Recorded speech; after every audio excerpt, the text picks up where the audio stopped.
Hello, this is Hemar Mondal and you are watching WBCS learners. সবাইকে WBCS learners YouTube চ্যানেলে স্বাগত জানাই। আজকের যে টপিকটা হচ্ছে, আজকে আমাদের ইন্ডিয়ান পলিটির 6 নম্বর ক্লাস। এর আগের ক্লাসে তথা ইন্ডিয়ান পলিটির 5 নম্বর ক্লাসে আমরা দেখেছি ফান্ডামেন্টাল রাইটস তথা মৌলিক অধিকার। আমরা দেখেছিলাম আর্টিকেল অনুযায়ী যে কোন কোন আর্টিকেলে সরি কোন কোন আর্টিকেলে আমাদের সংবিধান কি কি মৌলিক অধিকার দিয়েছে। আজকের এই ক্লাসে আমরা দেখব ডিপিএসপি, যার পুরো ফর্ম হচ্ছে directive principle of state policy তথা রাষ্ট্র পরিচালনা নির্দেশাত্মক নীতি। আজকে আমরা আলোচনা করব ডিপিএসপির আর্টিকেল অনুযায়ী কোন কোন আর্টিকেলে কি কি ডিপিএসপি বলা হয়েছে, এবং আমি এটা বলে দেবো সঙ্গে সঙ্গে যে কোন কোন আর্টিকেলটা খুবই ইম্পর্টেন্ট পরীক্ষার পয়েন্ট অফ ভিউ থেকে। এবং এর পরে একটা ডেডিকেটেড ক্লাস আমরা ফান্ডামেন্টাল রাইটস এবং ডিপিএসপির উপরে রাখবো। আরেকটা ক্লাস সেটা হচ্ছে ফান্ডামেন্টাল ডিউটিস। এই তিনটে ক্লাসের উপরে একটা কম্বাইন্ড মক টেস্ট টাইপের, লাইভ মক টেস্ট টাইপের একটা কথা আমরা ভাবছি। তোমাদের যদি দাবি থাকে বা ডিমান্ড থাকে, তাহলে কিন্তু আমরা এই ফান্ডামেন্টাল রাইটস, ডিপিএসপি এবং ফান্ডামেন্টাল ডিউটি, এই তিনটে ক্লাসকে আমরা কম্বাইন করে একটা MCQ mock test, live mock test, যেটা ইউটিউবে না হবে, সেটা আমরা কন্ডাক্ট করতে পারি এখানে। ক্লিয়ার? তো তোমরা কমেন্ট সেকশনে আমাকে জানাও যে তোমাদের এটা কি প্রয়োজন আছে কিনা। যদিও আজকে আমি খুব ইম্পর্টেন্ট যেগুলো, মানে যেই সমস্ত থেকে প্রশ্ন হয় জেনারেলি, সেগুলো আমি বলে দেবো, এবং নর্মালি কিছু যে প্রশ্নগুলো পরীক্ষায় এসছে সেগুলো আমি আজকে এখানে বলে দেবো। এবং সব থেকে ইম্পর্টেন্ট যেটা, যে এই যে মক টেস্ট, লাইভ মক টেস্টের কথাটা বলছি, এইটা কিন্তু তোমরা এই ফান্ডামেন্টাল রাইটসের থিওরি, ডিপিএসপি থিওরি এবং এফডি থিওরি, ফান্ডামেন্টাল ডিউটিসের থিওরি, এই থিওরি ক্লাসগুলো না ছাড়া কিন্তু তোমরা পারবে না। না ছাড়া তোমরা জিনিসটা বুঝতে পারবে না। হয়তো জিনিসটা মুখস্থ করে কিছুটা থেকে তোমরা সেটা করে দিতে পারো, কিন্তু যদি ইনডেপথ আমাদেরকে বুঝতে হয়, তাহলে কিন্তু আমাদের এই থিওরি ক্লাসগুলোকে দেখতে হবে ভালো করে। ক্লিয়ার? তো চলো, এবং যারা এই চ্যানেলটিকে নতুন দেখছে তাদেরকে আমি বলে দিই যে আমরা বিগত ডাব্লিউবিসিএস 2021কে কেন্দ্র করে এপ্রিল মাসের 1 তারিখ থেকে একটা কোর্স লঞ্চ করেছি এই ইউটিউবে, এই চ্যানেলে, ডাব্লিউবিসিএস লার্নার্স ইউটিউব চ্যানেলেই। এবং সেখানকারই সেই কোর্সেরই এটা হচ্ছে, সেই সিরিজেরই কিন্তু এটা ক্লাস, ইন্ডিয়ান পলিটি 6 নম্বর ক্লাস। তো তোমরা এখানে প্লে লিস্টে চলে যাও, প্লে লিস্টে গিয়ে কিন্তু তোমরা ডিটেলসটা দেখতে পারবে। ক্লিয়ার বিষয়টা? তাহলে চলো দেরি না করে আমরা ক্লাসটা শুরু করে নিই। ক্লিয়ার?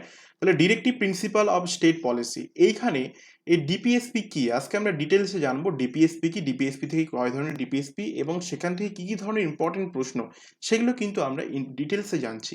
তো প্রথমেই যদি আমরা ভালো করে নামটা এখানে দেখি, তোমরা একটু নামটা দেখো এখানে কি বলছে, directive principle of state policy. Directive principle of state policy, আমরা নাম থেকেই কিন্তু এই ডিপিএসপি সম্বন্ধে একটা ধারণা পেতে পারি। কিরকম ধারণা? দেখো, ডিরেক্টিভ মানে কি, ডিরেক্ট করা হচ্ছে, কি কি ডিরেক্ট করা হচ্ছে? প্রিন্সিপাল, কিছু নীতি ডিরেক্ট করা হচ্ছে। কাকে? স্টেটকে। কখন? পলিসি, স্টেট পলিসি, অর্থাৎ যখন স্টেটের যে পলিসিগুলো রয়েছে, মানে আমাদের দেশের, অর্থাৎ এখানে স্টেট বলতে দেশ বোঝানো হচ্ছে। আমরা ডিটেলসে আর্টিকেল অনুযায়ী দেখব যে স্টেটের মানে কি, এই সমস্তগুলো আমরা আলোচনায় যাব। প্রথমে আমরা টাইটেলের আক্ষরিক অর্থটা বুঝি। Directive principle of state policy, তথা এই ডিপিএসপি হলো একটা কয়েকগুচ্ছ প্রিন্সিপাল, তাই না? A set of instruction to state when formulating any laws, okay, any policies and enacting any laws, এই জিনিসটা তোমাদের কিন্তু মাথায় রাখতে হবে। তাহলে প্রিন্সিপালটা, ডিপিএসপিটা কি? ডিপিএসপি হচ্ছে বলতে পারো এক কথা একটা মোরাল অব্লিগেশন, ঠিক আছে? অর্থাৎ আমরা ডিটেলসে দেখছি এখানে, চলে আসো, দেখো কি বলছে এখানে। Instrument of instruction, ideals kept in mind while formulating policies and enacting laws, অর্থাৎ এই ডিপিএসপি, আমাদের কনস্টিটিউশনে ডিপিএসপি বলা আছে। ডিপিএসপির দ্বারা কি, কনস্টিটিউশন ডিপিএসপির দ্বারা আমাদের দেশকে, অর্থাৎ যারা অথরিটিকে কি বলছে, যে তোমরা যখন কোনো নতুন রকম পলিসি তৈরি করবে, তখন এই আমার যে ইনস্ট্রাকশনগুলো আমি দিয়ে দিলাম সংবিধানে, এই ইনস্ট্রাকশনগুলোকে মাথায় রাখবে। যেন যে কোনো পলিসি যখন তোমরা তৈরি করবে, নতুন কোনো পলিসি তৈরি করবে বা কোনো ল ইনঅ্যাক্ট করবে, তখন কিন্তু এই কথাগুলো আমাকে মাথায় রেখেই কিন্তু এই জিনিসটাকে তোমরা তৈরি করবে, ফর্মুলেট করবে, তাই না? বিষয়টা বোঝা গেছে জিনিসটা। এবং তারপরেই যদি আমরা তার পরের পয়েন্ট দেখি, তার পরের পয়েন্টে বলা হচ্ছে নট জাস্টিসিয়েবল, পিপল রেসপন্সিবল। তাহলে তোমরা এই জিনিসটা বুঝতে পারলে কিনা সেটা আগে এই জিনিসটা বলা আমি। এখানে কি বলছে এই জিনিসটা ভালো করে লক্ষ্য করো। ইনস্ট্রুমেন্ট অফ ইনস্ট্রাকশন, অর্থাৎ আইডিয়ালস মানে মোরাল অব্লিগেশন। আইডিয়ালস যেটা কি, আইডিয়ালস যেগুলো আমরা বলবো, ঠিক আছে? তো এই জিনিসটা কিন্তু আমরা এখান থেকে দেখতে পাচ্ছি। ওকে, সো আমরা কি দেখতে পাচ্ছিলাম এখানে, যে ইনস্ট্রুমেন্ট অফ ইনস্ট্রাকশন, তাই না? যেটা আমি বললাম একটু আগে, তাই না? যে এখানে আমাদের সংবিধান তার কিছু আর্টিকেলসের দ্বারা, কত আর্টিকেলস, 36 to 51, এই 36 থেকে 51 আন্ডার পার্ট 4। এর আগের ক্লাসে কিন্তু আমি আর্টিকেল পার্ট 4 এগুলো কিন্তু ডিটেলসে বলেছিলাম। তো সেই সংবিধান তার পার্ট 4-এর 36 to 51 আর্টিকেলের মাধ্যমে স্টেটকে বলছে যে যখন তুমি কোনো নতুন পলিসি ফর্মুলেট করবে বা কোনো ল ইনঅ্যাক্ট করবে, তখন এই 36 থেকে 51 এই আর্টিকেলের মধ্যে যে যে আইডিয়ালসগুলো তোমাকে আমি বলে দিলাম, সেই আইডিয়ালসগুলো মাথায় রেখে তোমরা কিন্তু যে পলিসিগুলো ফর্মুলেট করবে। মানে একটা করে গাইডলাইন বলতে পারো, তাই না? গাইডলাইন ঠিক না, যদিও একটা মনে করো আমি বাইরে গেলাম কোথাও, তো বাড়ি থেকে আমার বলে দেবে যে এটা করবি এটা করবি না, এরকম কিছু বলে দেয়। তো সেই জিনিসটাই হচ্ছে এই বিষয়টা, ক্লিয়ার বিষয়টা। তাহলে আমরা দেখতে পাচ্ছি এখানে দেখো নন জাস্টিসেবল, এই নন জাস্টিসেবল কেন বলা হচ্ছে এবং পিপল রেসপন্সিবল, এই জিনিসটা আমি এখনই বলবো। নন জাস্টিসেবল মানে কি, দেখো এইখানে আমরা এর আগের ক্লাসে দেখেছিলাম যে ফান্ডামেন্টাল রাইটস তথা মৌলিক অধিকার, এই মৌলিক অধিকারগুলো ছিল জাস্টিসেবল। অর্থাৎ এই ফান্ডামেন্টাল রাইটসগুলো, দেখো এখানে লক্ষ্য করা একটা জিনিস, ফান্ডামেন্টাল রাইটস অ্যান্ড ডিপিএসপি দুটোই কিন্তু টাইপস অফ রাইটস, মানে দুটোই কিন্তু অধিকারের কথা বলে, ইন্ডিভিজুয়াল অধিকারের কথা বলে আমাদের ক্ষেত্রে। কিন্তু এটা হচ্ছে জাস্টিসেবল রাইট, এটা হচ্ছে নন জাস্টিসেবল রাইট। কেন, কিভাবে? যদি আমরা ফান্ডামেন্টাল রাইটের মধ্যে যে যে ফান্ডামেন্টাল রাইটসগুলো আমাদেরকে দেওয়া হয়েছে, সেই ফান্ডামেন্টাল রাইটসগুলো যদি আমরা না পাই, তাহলে আমরা কি করতে পারি, এটাকে কমপ্লেন করতে পারি, আমরা কোর্টে যেতে পারি। বিভিন্ন রিটস নিয়ে কথা বলেছিলাম আমরা, সেই রিটসগুলো আমরা দেখতে পারি। বা মনে করো আমাদেরকে যে ফান্ডামেন্টাল রাইটস আমাকে কথা বলতে দেওয়া হচ্ছে না, বা যে কোনো ফান্ডামেন্টাল রাইটস যদি মনে হয় যে ভায়োলেট করছে, মানে যে স্টেট ভায়োলেট করছে বা যে কেউ তোমার সঙ্গে যদি ভায়োলেট করে, তাহলে কিন্তু এখানে তুমি এর বিরুদ্ধে কোর্টে যেতে পারবে। কিন্তু এই ডিপিএসপি যখন ভায়োলেট হবে বা এমন কোনো পলিসি তৈরি হলো যেখানে কোনো একটা ডিপিএসপিকে ফলো করা হয়নি, তাহলে কিন্তু সেই জিনিসটাকে কেন্দ্র করে তুমি কিন্তু যেতে পারবে না কোনো কোর্টে বা কোনো সুপ্রিম কোর্টে বা যে কোনো কোর্টে কিন্তু তুমি যেতে পারবে না সেই জিনিসটাকে, এই দাবিটা নিয়ে যে এই মানে পলিসিটা তৈরি করার সময় এই ডিপিএসপিটাকে বা এই আইডিয়াসটাকে মাথায় রাখা হয়নি। ক্লিয়ার বিষয়টা? তাহলে এই জন্যই আমরা এটাকে বলছি নন জাস্টিসেবল। নেক্সট বলছে পিউপিল রেসপন্সিবল। পিউপিল কি, পিউপিল রেসপন্সিবল বলছে। কেন এটা পিউপিল রেসপন্সিবল? দেখো এখানে যদি মনে করো আমাদের কোনো একটা সরকারকে, এখানে কিরকম হয় ঘটনাটা, যে ভোট আসে প্রতিবারই আমাদের রাজ্যসভা, মানে রাজ্যের বিধানসভা ভোট হয়, লোকসভা ভোট হয়, তখন কি দেখি আমরা যে প্রত্যেকটা পার্টি তার পক্ষ থেকে ম্যানিফেস্টো আনে, তাই না? এই জিনিসটা ম্যানিফেস্টোতে কি বলা হয় যে আমি এইটা করব তোমাদের জন্য, এইটা করব, বিভিন্ন রকম কিন্তু মানে দেওয়া হয়, তাই না? তো তখন কিন্তু ভোট শেষে প্রতিশ্রুতি দেওয়া হয়, কিন্তু ভোট শেষে দেখা যায় কি যে সেই জিনিসগুলো অর্ধেকের বেশি হচ্ছে না, বা কিছু কিছু হচ্ছে না। তখন সেই জিনিসটাই কিন্তু মাথায় রেখে আমরা কোনো কোর্টে যেতে পারবো না যে এই গভর্নমেন্ট আমাকে, এই স্টেট গভর্নমেন্ট বা এই সেন্ট্রাল গভর্নমেন্ট আমাকে ভোটের আগে এই ম্যানিফেস্টো দিয়েছিল, এই প্রতিশ্রুতিগুলো দিয়েছিল, কিন্তু সেগুলো সে পালন করেনি, এই জন্য সেরকম কিন্তু তোমরা কিছু করতে পারবে না। তো এই জন্য পিপল রেসপন্সিবল কেন বলা হচ্ছে, কারণ তোমরা কি করতে পারো 5 বছর পরে যেই সরকারটা তোমাদের সঙ্গে এরকম করেছিল, সেই সরকারটাকে তোমরা চেঞ্জ করে দিতে পারো ভোট না দিয়ে। তো এই জন্য আমরা বলছি যে এর ডিপিএসপিটা কিন্তু নির্ভর করে, মানে এর অথরিটিটা কিন্তু আমরা ইনডাইরেক্টলি পিপলের উপরে কিন্তু পৌঁছায়। ঠিক আছে বিষয়টা? তাহলে এই পয়েন্টটা আমাদের ক্লিয়ার হলো। ক্লিয়ার? নেক্সট আমরা দেখছি আর্টিকেল 36 to 51। এই আর্টিকেল 36 to 51 এর মধ্যে আমরা দেখতে পাবো কি কি ফান্ড, মানে ডিপিএসপির কথা বলা রয়েছে। ক্লিয়ার? এবং এটি পার্ট 4 বিলং করে। Deal with DPSP. নেক্সট বলছে borrowed from Ireland. Borrowed from Ireland মানে কি, এই যে ডিপিএসপির যে ধারণাটা, এই ডিপিএসপিটা কিন্তু আমরা নিয়েছি কোথা থেকে, আয়ারল্যান্ড থেকে নিয়েছি, আয়ারল্যান্ডের কনস্টিটিউশন থেকে নিয়েছি। এবং সেটাও এই আয়ারল্যান্ড কোথা থেকে নিয়েছে, স্প্যানিশ কনস্টিটিউশন থেকে কিন্তু এটা নিয়েছে। ক্লিয়ার? স্প্যানিশ কনস্টিটিউশন থেকে এই আয়ারল্যান্ড এই ডিপিএসপি ধারণাটা নিয়েছিল, এবং তার থেকে আয়ারল্যান্ড থেকে আমরা এটা নিয়েছি। টাইপ অফ ইন্ডিভিজুয়াল রাইট, যেটা আমি একটু আগে বললাম, যে এই ফান্ডামেন্টাল রাইটসও একটা রাইটস এবং ডিপিএসপিটাও এক ধরনের রাইটস, কিন্তু যেটা আমাদের নন জাস্টিসেবল। এবং অনেক ক্ষেত্রে এটা দেখা যায় যে কিছু কিছু ডিপিএসপি সময়ের সঙ্গে সঙ্গে আশেপাশের অবস্থা দেখে, রাইট না, সার্কামস্টান্সেস দেখে কিন্তু কিছু কিছু ডিএসপি আবার ফান্ডামেন্টাল রাইটে পরিণত হয়ে যায়। যেমন রাইট টু এডুকেশন, এই জিনিসগুলো প্রথমে ডিপিএসপি ছিল, তারপরে কিন্তু এটা চাইল্ড এডুকেশন, এই জিনিসটা কিন্তু ফান্ডামেন্টাল রাইট হয়ে গেছে by under article 21A। Clear বিষয়টা এখানে? তারপর বলছে establish economic and social democracy. এই ডিপিএসপির মূল উদ্দেশ্যটাই হচ্ছে দেশের মধ্যে ইকোনমিক অ্যান্ড সোশ্যাল ডেমোক্রেসি, অর্থাৎ ইকোনমিক এবং সোশ্যাল যে ইকুয়ালিটিটা মেনটেন করার জন্যই কিন্তু এই ডিপিএসপিটা স্পেশালভাবে কিন্তু এটাকে করা হয়েছে। কেন?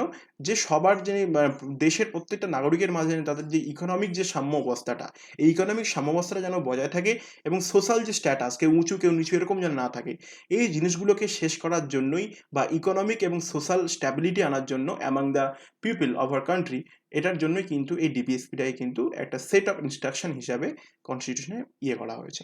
ক্লিয়ার বিষয়টা? নেক্সট আমরা লক্ষ্য করব এখানে,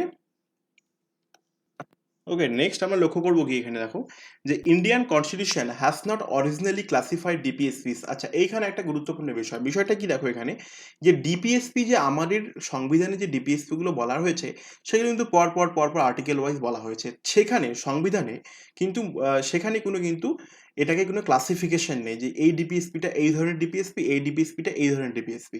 সেখানে পরপর এটা এনুমারেটেড করা রয়েছে। কিন্তু আমরা কি করেছি সেটাকে মানে সেই ডিপিএসপি গুলোর ধরন দেখে, সেই ডিপিএসপি গুলো কিরকম কি জিনিসকে নিয়ে ডিল করছে, কোন সমাজের কোন জিনিসটাকে নিয়ে ডিল করছে, এইরকম কিছু কিছু আমরা ভেবে সেই ডিপিএসপি গুলোকে কি করেছি, নিজেরাই কিছু কিছু পোর্শনে ভাগ করেছি। ঠিক আছে, নিজেরাই কিছু কিছু পোর্শনে ভাগ করেছি বলতে আমরা সেটাকে বলি যে এটা এই ধরনের ডিপিএসপি, এটা এই ধরনের ডিপিএসপি, এটা এই ধরনের ডিপিএসপি।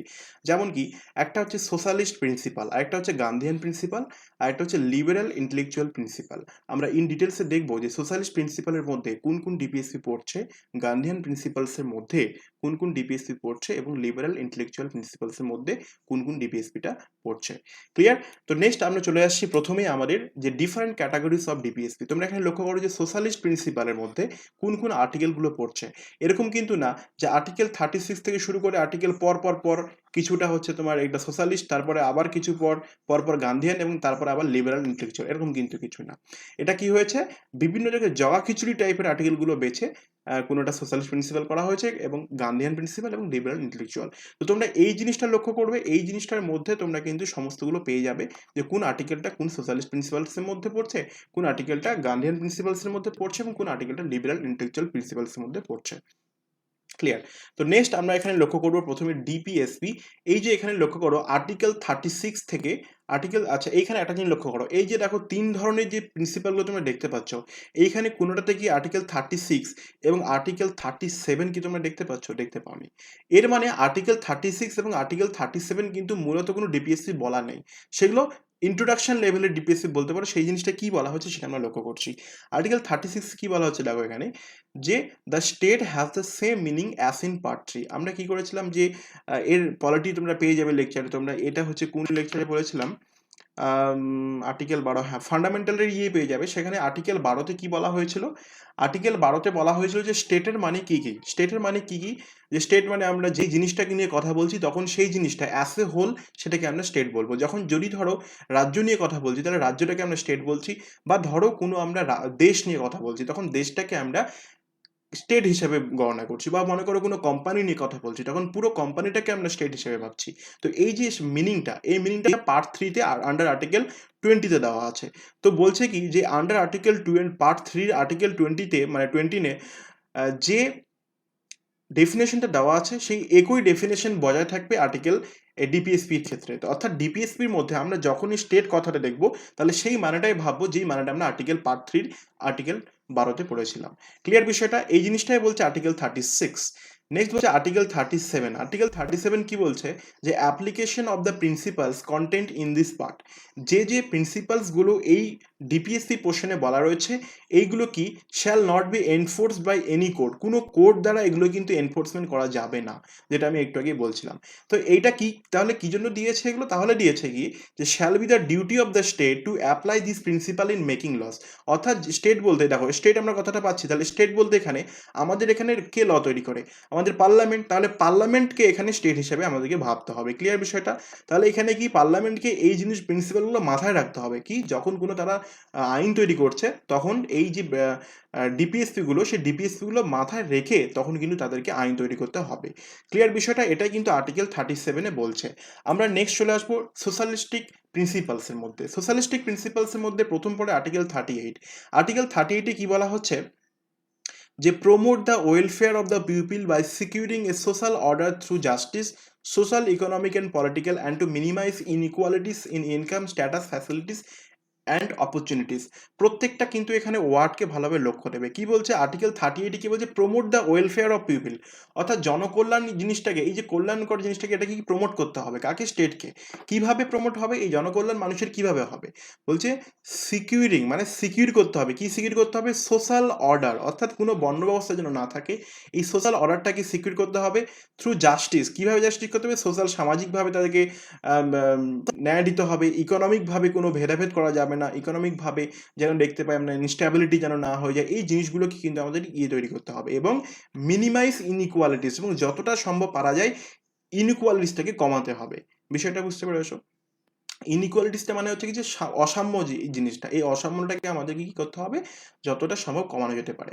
তো এই যে promote the welfare of people by securing social order, এই আর্টিকেল 38 থেকে কিন্তু অনেক সময় প্রশ্ন চলে আসে। ক্লিয়ার? বিষয়টা মাথায় রাখবে কিন্তু। নেক্সট আমরা লক্ষ্য করছি এখানে আর্টিকেল 39-এ কি বলছে? আর্টিকেল 39-এ বলছে সিকিউর সিটিজেন। সিটিজেনের কি কি বিষয়গুলোকে এই আর্টিকেল 39-এর মাধ্যমে আমাদের, সো আর্টিকেল 39-এর আন্ডারে এই যে মানে সিটিজেনদের কি কি জিনিসকে সিকিউর করতে হবে যখন কোনো আমরা ল তৈরি করব। কি বলছে? Right two adequate means of livelihood for all citizen, অর্থাৎ জীবনযাত্রার যে একটা সম্মানজনক যেটাকে বলো মাত্রা, যেটাকে বলতে পারো যে একটা একটা যেটা বলে না যে একটা হেলদি লাইভলিহুড করছে, তারা লিড করছে, বা একটা অ্যাডিকুয়েট মিনস তৈরি করছে, এরকম অনেক কিছু তৈরি করতে হবে যেন তারা যে ন্যূনতম যে সম্মানজনক যে লাইভলিহুড সেই ইয়েটা যেন পায় সিটিজেন্সরা। এবং এখানে কি বলছে? Equitable distribution of material resources of the community for the common good, যে এই যে গুডস যেগুলো রয়েছে, আমাদের যে সম্পদ যেটাকে বলে আমরা, যে রিসোর্স, সেই রিসোর্সের যেন সমানভাবে বিন্যস্ত হয়, সমানভাবে যেন এই জিনিসটাকে ভাগ করে দেওয়া হয়, এই জিনিসটা কিন্তু এই আর্টিকেল 39-এর আন্ডারে বলা হচ্ছে। এবং নেক্সট কি বলছে? Prevention of concentration of wealth and means of production, যে সম্পদ কিন্তু এটাকে কনসেন্ট্রেট করা যাবে না, অর্থাৎ পুঁজিবাদী এই জিনিসটাকে এখান থেকে মানে করা হয়েছে, প্রিভেন্ট করা হয়েছে। Prevention of concentration of wealth, অর্থাৎ দেখা যাচ্ছে কি, যে এক শ্রেণীর লোকে, একটা দেশে এক শ্রেণীর লোক সম্পদ জমিয়ে জমিয়ে জমিয়ে জমিয়ে বিশাল ধনী থেকে ধনী হতে যাচ্ছে, এবং আরেকটা কি গরিব থেকে গরিব হতে যাচ্ছে। এই জিনিসগুলোকে কিন্তু আমাদের কি করতে হবে? অ্যাভয়েড করতে হবে বা প্রিভেন্ট করার কথা বলেছে আর্টিকেল 39। এই আন্ডার আর্টিকেল 39-এর এই যে ক্লজটা, এটা কিন্তু অত্যন্ত গুরুত্বপূর্ণ, এবং অনেকবার কিন্তু এটা পরীক্ষায় এসেছে, এবং ভবিষ্যতেও কিন্তু অনেকবার পরীক্ষায় এটা আসতে পারে। কি? Equal pay for equal work for men and woman, এটা কি অনেক সময় বলে যে এটা কি ফান্ডামেন্টাল রাইটের মধ্যে পড়ে, না এটা কি ডিপিএসপির মধ্যে পড়ে, না ফান্ডামেন্টাল ডিউটিসের মধ্যে পড়ে? তখন আমাদের বলতে হবে এটা ফান্ডামেন্টাল, এটা ডিপিএসপির মধ্যে পড়ছে। এবং এটা কিন্তু আর্টিকেল ধরে ধরে প্রশ্ন তুলে দেয় যে এটা কোন আর্টিকেলের আন্ডারে বলা হয়েছে এই কথাটা। তখন কিন্তু তোমাদেরকে মাথায় রাখতে হবে যে এটা ছিল আর্টিকেল 39। ক্লিয়ার বিষয়টা? নেক্সট বলছে preservation of the health and strength of workers and children against the forcible abuse, যে কেউ কাউকে যেন ফোর্স করে না কোনো কাজে লাগাতে পারে, এই জিনিসটা কিন্তু এখানে অ্যাবিউজ করা হয়েছে। তাহলে ইম্পর্টেন্টের মধ্যে আমি কি বললাম? আর্টিকেল 39-এর এই জিনিসটা ইম্পর্টেন্ট। আমি ইম্পর্টেন্টগুলো বলে দেবো কোনটা ইম্পর্টেন্ট। নেক্সট বলছে opportunities for the healthy development of children, এই লাইনটা একটা ইম্পর্টেন্ট লাইন। কি? এই লাইনটা কিন্তু, এক মিনিট জাস্ট,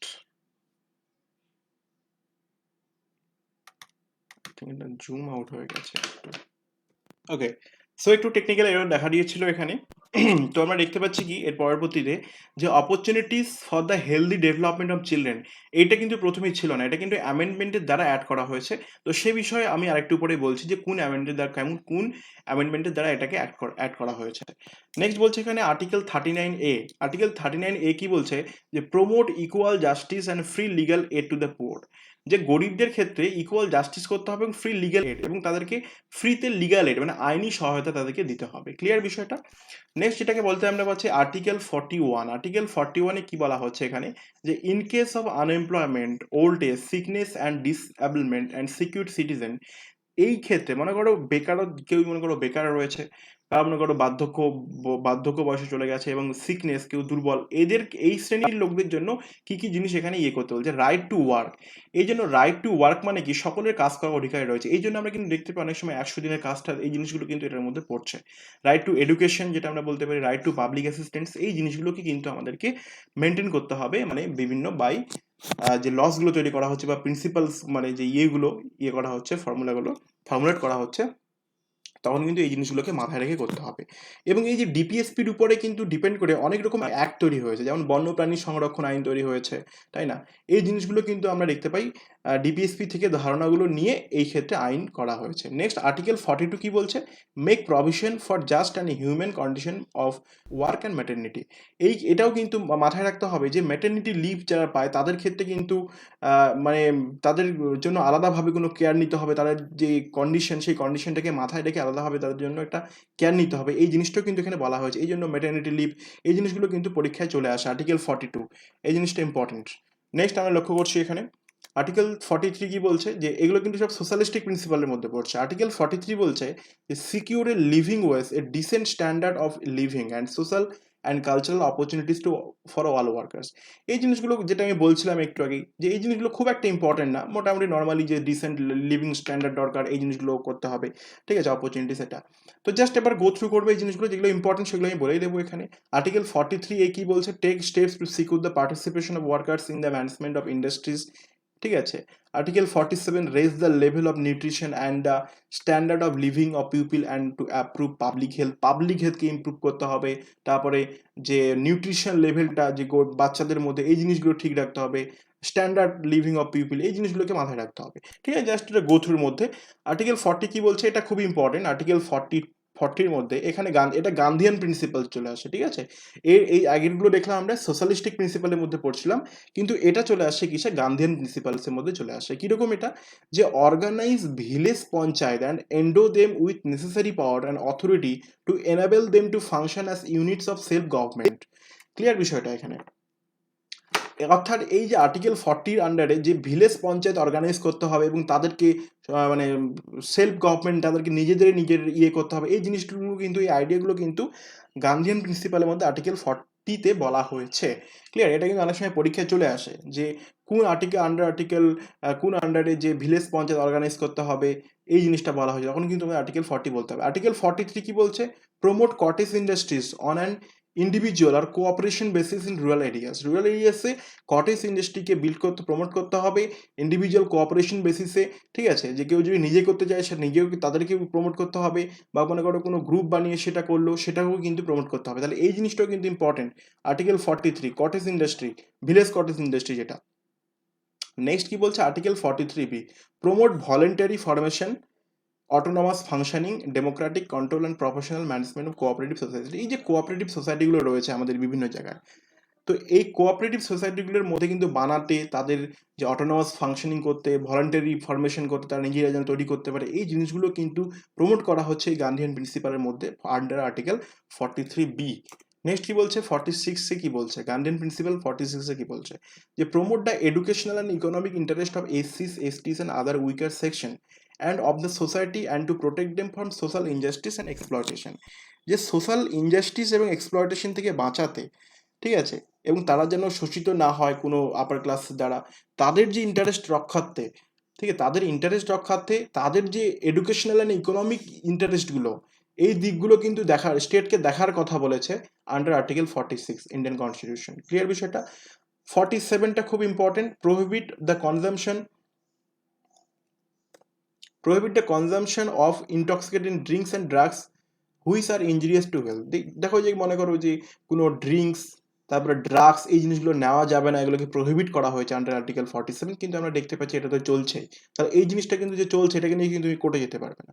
নেক্সট কি বলছে? Prohibit the slaughter of cows, calves and other milch and draught cattle and to improve their breeds. এখানে কি বলছে? যে মনে করো স্লটার অফ কাউস, এটাকে প্রোহিবিট করা হয়েছে, নির্দেশ দেওয়া হয়েছে, বা কালস, বিভিন্ন বন্য কোনো পশুকে মারার কথা এখানে কিন্তু নির্দেশ, মানে এই জিনিসটা যে এমন কিছু তৈরি করবে যেন এই জিনিসগুলোকে না হত্যা করা হয়, এরকম কিন্তু একটা নির্দেশ দেওয়া রয়েছে আন্ডার গান্ধিয়ান প্রিন্সিপালসের মধ্যে আন্ডার আর্টিকেল 48। নেক্সট কি বলছে এখানে? DPSP liberal intellectual principles under article 44 secure for all citizen uniform civil code through out the country. যে পুরো কান্ট্রিতে ইউনিফর্ম সিভিল কোড, এটা নিয়ে অনেক হলো মোটামুটি 2017 দিকে। এই জিনিসগুলো কিন্তু মাথায় রাখতে হবে যে প্রত্যেকের ইউনিফর্ম সিভিল কোডটা কিন্তু এটা সিকিউর করতে হবে আন্ডার আর্টিকেল 44। আন্ডার আর্টিকেল 45-এ কি বলছে? Provide early child care education for all children until they complete the age of 6 years। এইটা কিন্তু প্রথমে এটা আর্টিকেল আন্ডার 45, এই যে দেখো এই ধারণা থেকেই কিন্তু ফান্ডামেন্টাল রাইটস নেওয়া হয়েছে। তাই না বিষয়টা? আমি যেটা বললাম একটু আগে যে অনেক ডিপিএসপি কিন্তু ফান্ডামেন্টাল রাইটসে হয়েছে। নেক্সট দেখো আর্টিকেল 48 কি বলছে, যে organise agriculture and animal husbandry on an modern and scientific lines. ঠিক আছে, এখানে দেখো যে এগ্রিকালচার অ্যান্ড অ্যানিম্যাল হাজবেন্ড্রি তৈরি করতে হবে মডার্ন অ্যান্ড সায়েন্টিফিক ওয়েতে। এই জিনিসগুলো কিন্তু আন্ডার আর্টিকেল 48 বলছে। খুব একটা ইম্পর্টেন্ট না, জাস্ট গো থ্রু করবে এখানে। প্রোটেক্ট মনুমেন্টকে, প্লেসকে, এটা অনেক সময় চলে আসে পরীক্ষায়, যে পুরাতন মনুমেন্ট, প্লেস, এই জিনিসগুলোকে রক্ষা করতে হবে, তাই না? এই ন্যাশনাল ইম্পর্টেন্সের যে জায়গাগুলো আছে এই জিনিসগুলোকে প্রোটেক্ট করতে হবে। এই জিনিসগুলো কিন্তু বলা হচ্ছে under article 49। Clear? And under article 50-তে কি বলা হচ্ছে, separate the judiciary from the executive in the public service of the state. Okay, so এখানে কি দেখতে পাচ্ছি আমরা, যে separate the judiciary from the executive in the public service of the state. অর্থাৎ জুডিশিয়ারি, তোমরা জানো এটা, যে এ নিয়ে আমি একটা রিসেন্ট একটা ভিডিও বানাবো খুব শীঘ্রই, যে জুডিশিয়ারি, এক্সিকিউটিভ, গভর্নমেন্ট, এই জিনিসগুলো নিয়ে। ঠিক আছে, হাউ গভর্নমেন্ট ওয়ার্কস, এই জিনিসগুলো নিয়ে। তো এখানে কি বলছে দেখো, যে পরিষ্কার কিন্তু বলে দিয়েছে যে জুডিশিয়ারি, বিচার ব্যবস্থাটা কিন্তু সম্পূর্ণ এক্সিকিউটিভ ব্যবস্থাটাকে, মানে এক্সিকিউটিভদের থেকে কিন্তু আলাদা করে রাখতে বলেছে, সেপারেট করতে বলেছে ডিপার্টমেন্টটাকে। 51 কি বলছে, promote the international piece and security and maintain just honourable relation between Nations. আশেপাশের দেশগুলোর সঙ্গে ভালো সম্পর্ক রাখতে বলেছে। তারপরে এখানে বলছে encourage settlement of international dispute by arbitration মানে হচ্ছে কি মধ্যস্থতা, যেটা বলতে পারো। মধ্যস্থতার দ্বারা কোনো যদি দেশের সঙ্গে থাকে সেই জিনিসগুলো ঠিক করে নিতে বলেছে। এটা হচ্ছে আন্ডার আর্টিকেল 51 বলেছে। বেশ কিছু ইম্পর্টেন্ট কিছু না, এখানে কিছু ইম্পর্টেন্ট তথ্য কি বলে দিয়েছে দেখো, যে under article 39 DPSP added by the 42nd amendment act 1976, অর্থাৎ কি 42তম সংবিধান সংশোধনী, এই 1976 খ্রিস্টাব্দে যে 42তম সংবিধান সংশোধনী হয়েছিল, সেখানে কিছু নতুন ডিপিএসপি অ্যাড করা হয়েছিল। কি বলছে, under article 39 to secure opportunities for the healthy development of children. Under article 39A এটাও কিন্তু বলছে to promote equal justice and provide free legal aid to the poor. এটা আমি বলেছিলাম এই যে ক্লাসের আগে, যে আমি একটু পরে গিয়ে বলবো যে কোন কোন আর্টিকেলস অ্যামেন্ডমেন্টের দ্বারা অ্যাড হয়েছে পরে। তাহলে under article 39A। 43A to take step to secure the participation of workers in the management of industries. 48A to protect the improve the environment and safeguard forest and wildlife. Clear বিষয়টা? এই ধারণা থেকেই কিন্তু বন্যপ্রাণী সংরক্ষণ আইন তৈরি হয়েছে। নেক্সট আমরা লক্ষ্য করছি এখানে facts about directive principle of state policy. 38-এ কি বলছে, আন্ডার আর্টিকেল 38-এ কি বলা হচ্ছে, যে আর্টিকেল 38 এটা কিন্তু 44তম সংবিধান সংশোধনী 1978 সালে যে হয়েছিল তার দ্বারা কিন্তু এটা অ্যাড হয়েছে। Article 45 and made elementary education এর fundamental right under article 21A। Article 45-এ যে আমরা দেখছিলাম, ডিপিএসপিতে দেখছিলাম, যে শিশুদেরকে শিক্ষা দিতে হবে, সেই শিক্ষা দেওয়ার বিষয়টা কিন্তু আর্টিকেল 21-এর এ হিসেবে ফান্ডামেন্টাল রাইটসে কিন্তু এটা কনভার্ট হয়ে গেছে, বা এটাকে ফান্ডামেন্টাল রাইট বানিয়ে দেওয়া হয়েছে। এটা অনেক সময় পরীক্ষায় আসে। আর্টিকেল 43B কি বলছে, article 43B was added by 97তম অ্যামেন্ডমেন্ট অ্যাক্ট 2011। 2011 সালের 97তম অ্যামেন্ডমেন্টে সংবিধান সংশোধনীতে এই আর্টিকেল 43Bটা কিন্তু অ্যাড করা হয়েছে। এই যে রিলেটিং টু কোঅপারেটিভ সোসাইটি, যে কোঅপারেটিভ সোসাইটি যে বানাতে হবে, তাদেরকে ফরমেশন করতে হবে, এই জিনিসগুলো কিন্তু আন্ডার আর্টিকেল 43Bতে আছে, এবং এটা 97তম সংবিধান সংশোধনীতে 2011 সালে তৈরি করা, মানে অ্যাড করা হয়েছে। নেক্সট হচ্ছে ডিপিএসপি ইন শর্ট। এই জিনিসটা মাথায় রাখবে একদমই ছোটোখাটো পরীক্ষার জন্য, ছোটোখাটো বলছি মানে ছোটোখাটো প্রশ্ন, এই যে প্রিলিমসের জন্য খুব important. What is full form directive principle state policy, from which country is it borrowed, মানে কোন দেশ থেকে এটাকে নেওয়া হয়েছে, আয়ারল্যান্ড। ঠিক আছে, এটা আবার স্প্যানিশ কনস্টিটিউশন থেকে কপিড করেছে। How many articles are under DPSP, under article 36 to 51 belong to DPSP. আবার এই 36 to 51 আবার পুরো টার্মসে না, আবার 36 তোমরা 39A দেখলে, 43B দেখলে, 43A দেখলে, এরকমগুলো এগুলো কিন্তু ধরতে হবে। Which part in Indian constitution deals with DPSP, under part 4 belongs to DPSP, এটা আমরা সবাই জানি। হাউ মেনি টাইপস অফ ডিপিএসপিস আর দেয়ার, 3 রকমের, সোশ্যালিস্ট, গান্ধিয়ান, লিবারাল, ইন্টেলেকচুয়াল। নেক্সট লক্ষ্য করবো DPSP in short. Have directed principal ever amended, এটা কি সংশোধনী হয়েছে? অবশ্যই। 42তম সংশোধনী হয়েছে, 44তম সংশোধনী হয়েছে, 97তম সংশোধনী হয়েছে, তাই না? আর DPSP justiciable, no, DPSPs are non justiciable in nature, এটাকে আমরা কিন্তু জাস্টিস করতে পারি না। আর DPSP subordinate to fundamental rights, বলছে ডিপিএসপি কি ফান্ডামেন্টাল রাইটের সাবঅর্ডিনেট, তার কি নিচে? না, there is a balance between both, তাদের দুজনের মধ্যে একটা সমন্বয় রয়েছে। Fundamental rights can be amended to implement directive principles until it does not harm basic structure of the constitution. এখানে কি বলছে, ফান্ডামেন্টাল রাইটকে অ্যামেন্ড করা যায়, কি অ্যামেন্ড করা যায়, ডিরেক্টিভ প্রিন্সিপাল যেগুলো রয়েছে সেই ডিরেক্টিভ প্রিন্সিপালগুলো মানার জন্য বা সেরকম মেনে চলার জন্য ফান্ডামেন্টাল রাইটসকে অ্যামেন্ডমেন্ট করা যায়, যদি না সেটা যে কনস্টিটিউশন যে বেসিক স্ট্রাকচার রয়েছে সেই বেসিক স্ট্রাকচারটাকে হার্ম করছে। মনে করো ডিপিএসপিতে এমন একটা কিছু বলা আছে, সেটা মনে করো ফান্ডামেন্টাল রাইটসে অ্যাড করতে গিয়ে এমন কিছু করা যাবে না যাতে যে কনস্টিটিউশন যে বেসিক স্ট্রাকচারটা রয়েছে সেই বেসিক স্ট্রাকচারটা নষ্ট হয়ে যায়। ক্লিয়ার? নেক্সট বলছে who describe DPSP as a noble feature of constitution. খুব important, B R Ambedkar noble feature বলেছিলেন এই ডিপিএসপিটাকে, তো এটা আমাদের কিন্তু খুব ইম্পর্টেন্ট একটা প্রশ্ন। From where does Indian DPSP find motivation? Irish home rule movement. ঠিক আছে।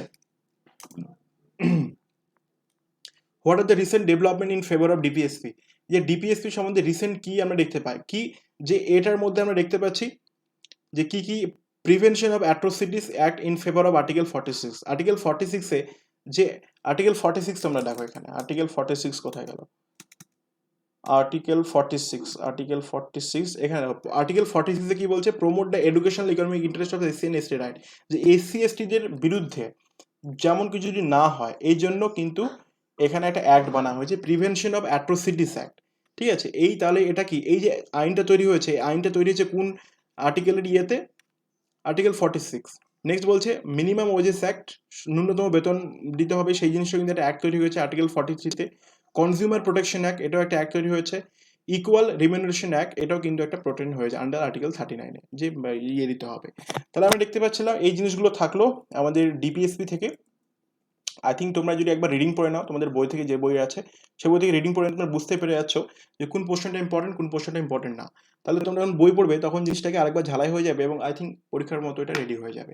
ক্লিয়ার? তো এইটা ছিল আমাদের আজকের এই ক্লাস ডিবিএসপি, এবং এইখান থেকে যতদূর সম্ভব যতদূর ইম্পর্টেন্টগুলো আমি বলে দিয়েছি এখানে, এবং আই থিঙ্ক তোমাদের ধারণাটা ক্লিয়ার হলো। তো তোমাদের কেমন লেগেছে আজকের ক্লাসটি সেটা কিন্তু অবশ্যই আমাকে এখানে জানাবে, কমেন্ট বক্সে জানাবে, এবং যদি কোনো প্রশ্ন থাকে কমেন্ট বক্সে অবশ্যই জানাও, এবং সাজেশন দেওয়া থাকলে কমেন্ট বক্সে জানাও। এবং তোমাদেরকে যেটা অবশ্যই আমি রিকোয়েস্ট করবো যে আমাদের টেলিগ্রাম গ্রুপে কিন্তু তোমরা জয়েন্ট হয়ে যাও, তাই না? অনেক অনেক কিছু সেখানে হয়, পোলস হয়, সেখানে অনেক কিছু আমি তোমাদের থেকে মতামত নিই, এবং সেখানে পিডিএফগুলো দেওয়া হয় ক্লাসের। এই যে পিডিএফটা আমি আজকে ক্লাসটা করালাম, এই পিডিএফটা কিন্তু তোমরা সেখানে পেয়ে যাবে। ক্লিয়ার বিষয়টা? আরও অনেক কিছু সেখানে হয়, তো তোমরা ডেসক্রিপশন বক্সে দেখো, সেখানে লিঙ্ক রয়েছে, সেখানে যে ইয়ে করে দাও। এবং আরেকটা বিষয়, অবশ্যই এটাকে তোমরা শেয়ার করো জিনিসটাকে, তাই না? এই যে ক্লাসটাকে অবশ্যই সবার সঙ্গে শেয়ার করো। শেয়ার করলে কি হয়, আমাদের কি একটা সাপোর্ট পাই তোমাদের থেকে। তোমাদের অনেকেরই হোয়াটসঅ্যাপ গ্রুপ রয়েছে, সবারই যারা সিরিয়াসভাবে এই জিনিসটাকে ফলো করো। হোয়াটসঅ্যাপ গ্রুপ রয়েছে তোমাদের, তারপরে বিভিন্ন মেসেঞ্জার গ্রুপ রয়েছে, সবার সঙ্গে এই জিনিসটা শেয়ার করো। শেয়ার করলে তাদের উপকার হবে, এবং তোমাদের উপকার হবে, এবং আমাদের উপকার হবে। ক্লিয়ার? এবং আমরা এটাকে কোর্সটাকে কন্টিনিউ করে যেতে পারবো। ক্লিয়ার বিষয়টা? এবং অবশ্যই এই যে তোমাদের কেমন লেগেছে ফিডব্যাকটা কিন্তু অবশ্যই আমাকে দেবে এখানে, মানে সাবস্ক্রাইব, মানে কমেন্ট বক্সে। তো তোমাদের সঙ্গে দেখা হচ্ছে পরের ভিডিওতে। আর যেটা বলছিলাম যে এই যে ফান্ডামেন্টাল রাইটস, ফান্ডামেন্টাল ডিউটিস এবং ডিপিএসপি, এই তিনটে মিলিয়ে একটা মক টেস্ট, লাইভ মক টেস্টের কথা ভাবছি। ঠিক আছে? ঠিক আছে, তাহলে পরে দেখা হচ্ছে আমাদের সঙ্গে। Thank you.